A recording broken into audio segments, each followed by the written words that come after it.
조선 중전 영혼 가출 스캔들 철인왕후. 임신으로 멘붕 온 소용이가 현실을 직시하고 삶의 의지를 불태우며 적어내려간 태교일기는 이랬죠. 아이야, 적일수록 더 가까이 두어야 한단다. 아이야, 반드시 딴 주머니를 차거라. 아이야, 네 편이 아닌 것들은 싹 다 정리하거라. 피해전쟁 사륙의 파티. 그러나 진짜 태교일기의 띵어는 소용이가 잠든 사이 쓴 철종이의 태교일기입니다. 아이야, 음식 냄새에 너무 예민하게 반응하여 엄마 힘들게 하지 말거라. 낮에는 마음껏 뛰놀더라도 엄마가 주무실 땐 잠시 멈춰주거라. 세상에 나올 때는 엄마 아프지 않게 되도록 빨리 나와주길 바란다. 무엇보다 몸 건강히 무사히 나와주거라. 우리가 반갑게 만날 그날 나는 무척이나 기대하고 있단다. 내가 세상에 나올 순간 내가 꼭 옆에 있을 테니 세상이 낯설더라도 너무 무서워하지 말거라. 18회 예고편에 등장한 철종이의 태교일기는 소용이를 오열하게 합니다. 이제 막 태동을 느끼며 생명의 신비로움으로 행복해할 때 철종이의 죽음이라니 믿기지 않을 겁니다. 궁인들을 비롯해 소용이도 상복을 입은 것을 보면 철종이가 죽었다는 것을 알 수 있는데요. 하지만 예고편처럼 정말 철종이가 죽은 걸까요? 많은 분들이 믿고 싶지 않을 겁니다. 우린 수많은 드라마를 보면서 학습한 게 있습니다. 칼 맞고 벼랑에서 떨어지는 주인공은 반드시 살아난다는 것을요.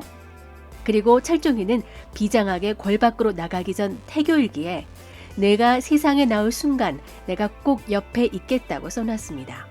그건 꼭 살아 돌아올 거라고 소용이에게 전하는 암시이기도 하죠. 철종이는 그 약속을 지키기 위해 사력을 다해 돌아올 겁니다. 단순히 중전을 내려앉힐 생각만 했던 조대비는 순원왕후에게 중전의 아이가 사실은 병인의 아이라고 모함하며 중전을 내칠 것을 기대했겠지만 순원왕후는 한 수 위였습니다. 병인에게 중전의 목을 가져오라고 하면 병인이 중전을 지키기 위해 더 큰 제안을 해올 것이라는 걸 알았죠. 병인은 순원왕후에게 수렴첨정을 되돌려주겠다고 약속을 합니다. 그리고 철종이를 찾아가 동비의 암호를 들먹이며 동학의 무리와 연결돼 있다는 점을 약점 삼아 궐 밖을 나가기만 하면 중전을 지켜주겠다고 약속합니다.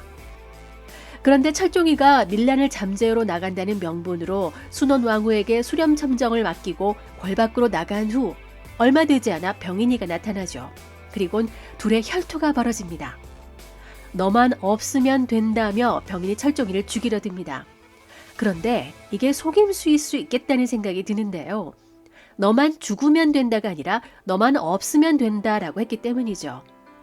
병인은 철종이를 죽인다고 해도 가문에서 언제든지 잉태한 중전을 내치고 자신도 계속 이용당할 것이라는 걸 지난번 얼음 독살 시도 이후 또 한 번 깨달았기 때문에 최후의 보루로 철종이를 살려두지 않았을까요? 제일 미운 놈이지만 자신 외에 중전을 아끼고 지켜줄 유일한 사람이 철종이라는 걸 아니까요. 병인은 철종이를 동학의 무리로부터 죽임을 당한 것처럼 꾸며서 장례를 치르게 하고 순원왕후를 방심하게 할 겁니다. 철종이가 사라지면서 아버지 김좌근의 복귀도 예상했겠죠.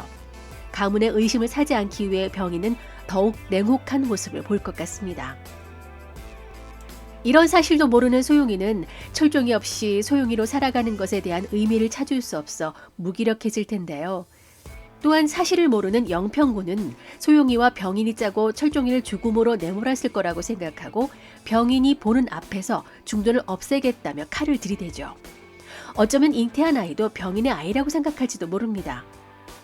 살아갈 이유가 없어진 소용은 영평군에게 이참에 죽여달라며 봉안의 정체성을 찾아 현도로 돌아가겠다는 알 수 없는 말을 하고 미래를 예언하면서 조언을 남길지도 모르죠. 하지만 드라마틱해지려면 이럴 때 꼭 모성애가 발동되겠죠. 태동을 느끼며 생명의 끈을 놓지 말아야 한다는 생각을 할 것 같습니다.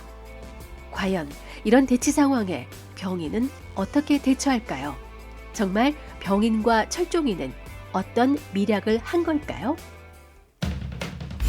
이제 3회 남은 철인왕후, 기분 좋은 대반전을 기대하면서 좋으셨다면 구독과 좋아요, 공유 부탁드립니다. 윤 작자였습니다.